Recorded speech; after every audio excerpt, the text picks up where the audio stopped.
Dear Lady Love TV, Magandang araw. Tanging pangarap ng sinumang babae ang isang masayang pamilya at buhay pag-ibig. Kailanman ay hindi naging masaya ang isang arranged marriage dahil kahit gawin niya ang lahat, ay imposible na mahalin siya ng lalaking labis niyang mahal. Lalo pa na makilala niya ang babaeng labis nitong iniibig. Tunghayan natin ang panibagong kwentong aming hatid na pinamagatang Ruined Fairy Tale with Mr. Billionaire. Narito na po ang unang bahagi. Nenenerbyos na tinitiga ni Cassie ang sarili. Naroon sa malaking salamin. Mahigit 2 oras na siyang nakaharap doon at inaayos ang buhok. Pero hindi pa rin siya makontento. Dapat talaga ay pinaplansya niya ang buhok niya kay Regine. Guys like straight hair. Hindi niya dapat hinayaan ng stylist na hayaang normal ang kulot niyang buhok. Fuming, she stood up and dashed toward the door. Pero biglang bumukas iyon at pumasok ang kanyang nana Sita. Hep hep, saan ka pupunta? Pinamaywangan siya ng matandang babae. Mukha itong classic terror teacher sa suot nitong kulay abong palda at blouse. Idagdag pa ang mahigpit nitong pagkakapusod ng buhok at salamin sa mata at tiyak niyang ito ang tinutukoy ng mga libro na maglagim na guro. She suddenly felt lucky that she never went to an ordinary school and never had any terror teacher. Homeschooled siya at mababait ang lahat ng tutors niya. Hindi niya yata kakayanin ang mahigit sa isang katulad ni Nana Sita. Nana, si Regine, look, I need him to iron my hair. Nagpapanik niyang itinuro ang kanyang nakalugay na buhok. Inikot ng matandang babae ang mga mata nito. Sit down. Your hair is fine. Don't worry yourself over the little things. Ang puso mo, iha. Have you taken your meds? Padabog siya, nagmarat siya pabalik sa vanity table at inuko pa ang upuan. She sulkily stared at her reflection. A fair-skinned girl with a big round eyes stared back to her. She wanted to add more blush to her cheeks, para kasing ang putla niya. Gusto rin niyang dagdagan ng eyeshadow ang mga mata niya para lalo itong maging pronounced. Pero ang oh-so-mighty makeup artist niya ay inalsabalutan ang lahat ng gamit nito matapos mag-speech sa kanya na tama na ang ayos niya at magmumukha na raw siyang clown. Kapag dinagdagan pa ang makeup niya, ay, gusto niya itong kagatin sa inis. Bakit ba mas nasusunod pa ito kaysa sa kanya? Her daddy was paying them. Why wouldn't anybody listen to her? Napadako ang kanyang mga mata sa kulot niyang buhok at parang gusto niya magmaktol. She wanted a reband. You can't have a reband, ismid ng kanyang nana Sita. She huffed indignantly. She swore mind reader ang matanda. Your hair is beautiful. Huwag mong sirain. I want a straight hair. Bakit ba kailangan kong manahin yung jeans ni dad? Why can't I have mom's silky straight hair? Tama na yung drama. Ininom mo na ba yung gamot mo? Magsisimula ng party. You have to be in your best behavior. You don't want to turn off your fiancé. Sa pagbanggit nito ng huling salita, ay napuno ang mainit na pakiramdam ang kanyang dibdib. Her fiancé. Ang taong makakasama niya habang buhay, kagaya ng mama at papa niya. The man who would love her and grow old with her. The man who would look at her way, her father look at her mother. Hindi niya mapigilan ng mapangiti. Her fiancé. Do you think he would like me? She asked, trying to her best not to sound too hopeful. Wala siyang masyadong alam sa lalaki, pero alam niyang mabuting tao ito dahil ang papa niya ang pumili rito. Her father always speak the best. It depends.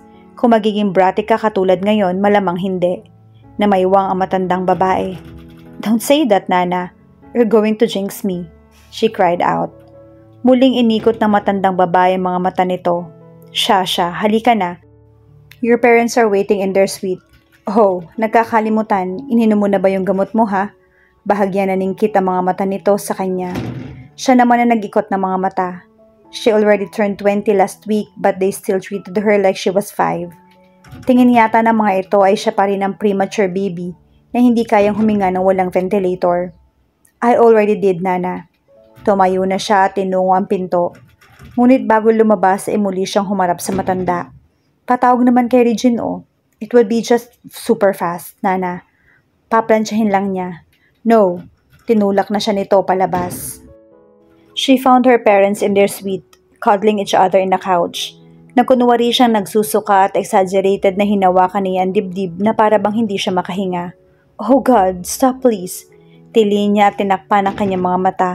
My poor virgin eyes. Narinig niya ang pagtawa ng mga magulang at ang paglapit ng mga ito sa kanya. Tumatawa pa rin ang mga ito nang niyakap siya. How's my baby girl?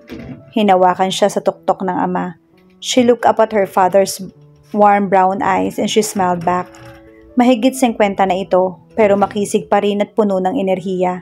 Kagaya niya, tila may sariling isip ang kulot nitong buhok at tila ayaw ring sumunod sa suklay. Pero dahil maikli ang gupit nito ay hindi yun halata. She grew up like 18 years ago, Daddy, so she's no longer her baby. Tumawa muli ang mga magulang niya. She's so cheeky just like you, Feli. Malambing na tura ng ama sa kanyang mama. Her mother chuckled and pecked her father on the lips. Sinubukan niyang magmukhang nakokornihan pero hindi niya magawa. 30 taon ng kasal ang mga ito, pero tila laging unang honeymoon pa rin ng mga ito ang bawat araw. They were so in love with each other, and it was just not possible not to feel happy when she's with them. Kung may isang madilim na bahagi ng pagsasama ng mga ito, iyon ay ang hirap ng mga ito na magkaanak. 10 taon ding sinubukan ng mga ito ang normal na paraan, pero walang magandang resulta. They had to resort to artificial insemination just to have her. Pero sadyang kritikal ang pagbubuntis ng ina at muntika na ring hindi siya mairaos, sa kabila ng signs at pera. At nang mailabas siya, the doctors thought she wouldn't live to see her first birthday. Mahina ang puso niya dahil sa isang congenital heart disease. They even thought she would never be able to walk properly because of her weak muscle and heart. Pero salamat sa therapy. Heto siya at nakakatakbo at nakakasayaw pa. Hinihingal nga lang siya kung minsan. Come on, Dad. The party's about to start. Hinila niya ang mga magulang papunta sa elevator. Gaganapin ang party sa ballroom ng La Costa. It was the corporation's 70th anniversary and most of their major clients and partners were there to celebrate with them.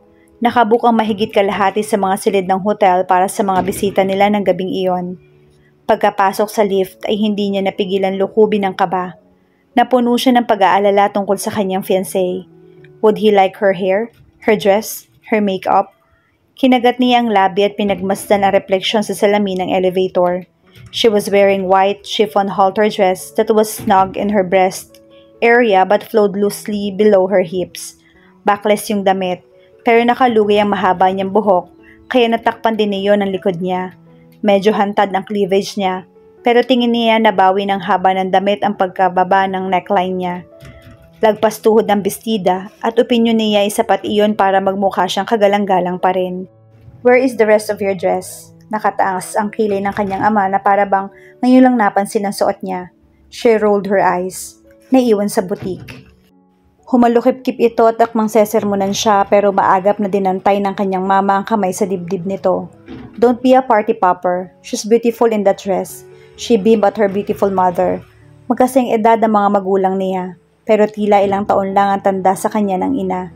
Namanan niya ang porselana nitong balat at ang facial structure nito, pero roon na natapos ang pagkapareha nila. Her mother was tall and slender with long silky black hair. Any shampoo model would like to have. Hindi gaya niya, tila modelo ang structure ng katawan nito. Ito yung tipo na lagyan lang ng straight polo ay pwede nang parampahin sa catwalk. She chewed at her lower lip as she stared at her own breast and hips. She really wished she had her mother's figure. Her breasts seemed a little too big and her hips a little too wide. Paglabas ng elevator ay tumunog ang kanyang cellphone at agad niya yung kinuha sa clutch bag.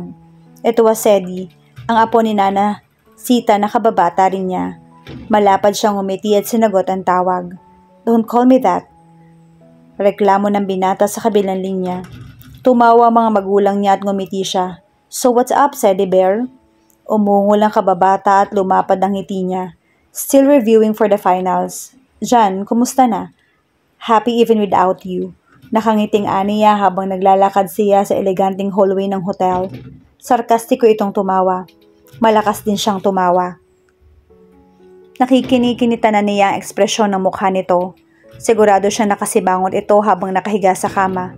May hawak na libro habang suot ang salamin nito. Joke lang. You know it's always more fun when you're around. Bakit kasi hindi ka nalang nag-excuse sa exam mo bukas? At ano naman yung excuse ko? May company party ang close family friend ng pamilya ko kaya hindi ako makakapag-take ng exam. Duh, Kazi. Terminal illness lang at death ng immediate family ang excusable sa mga math professors ko. Nakaramdam siya ng konting kirot sa dibdib, pero tumawa lang siya. Unlike Sadie, she had never been to a regular school because of her frail condition. Kahit kailan ay hindi siya nakaranas sa mapuyat dahil sa exam o mamroblema sa mga hassle na professors. Well, it sucks to be you. So, iyon lang ba ang tinawag mo? Pag-iiba niya ng usapan. Napasulyap siya sa mga magulang at nakitang tila pumasok na naman ang mga ito sa sarili nitong mundo. She smiled as she stared at her loving parents. I wanted to warn you again to run for the hills, Cassie. Come on. Arranged marriage? Ano to, medieval age? You don't know anything about the guy. Wake up, baka serial killer yan. Ni hindi lumambay ang kanyang ngiti. Marahil iniisip ng iba na napakatanga niya para pumayag sa ganoong sitwasyon. Pero alam niya ang pinapasok niya. Her parents had an arranged marriage too, but as she looked at them, she knew that they were the happiest couple most people had ever seen. Her parents were tangible proof that arranged marriages could not be that bad. It's okay, said. I'm okay. I think it could really work. But, narating nilang entrance ng ballroom at saktong bumukas ang main doors. Tila na puno ng paro-paro ang kanyang sikmura. Nanlamig din ang kanyang mga palad. Nauna nang pumasok sa loob ang mga magulang niya. Cassie, are you listening to me? Said. I really need to go. See you soon. Pinutol niya ang tawag bago pa makahirit ang kababata. Pinatay rin niya ang cellphone. Malakas ang kabog ng dibdib. Malalaki ang mga hakbang na sumunod siya sa kanyang mga magulang. She was going to meet Rafi de la Vergen, ang kanyang fiancé. Halos hindi niya maipaliwanag ang excitement sa dibdib. Tinungo niya ang gitna ng ballroom kung nasaan ang mga magulang at may kausap na matangkad na lalaki. Tila kasing edad ng kanyang mga magulang. Kagaya ng ama, gwapo pa rin ang lalaki sa kabila ng edad, ngunit di gaya ng daddy niya, walang mainit na ngiti o pakiramdam na inilalabas ang presensya ng Ginoo. She smiled as she walked toward her parents but it instantly vanished when she saw the man standing beside the older guy her father was talking to. Imposibleng hindi mapansin ng lalaki.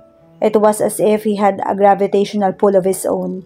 He was taller than her father, making his height around 6 feet and 3 inches. Making him tower over most people in the room.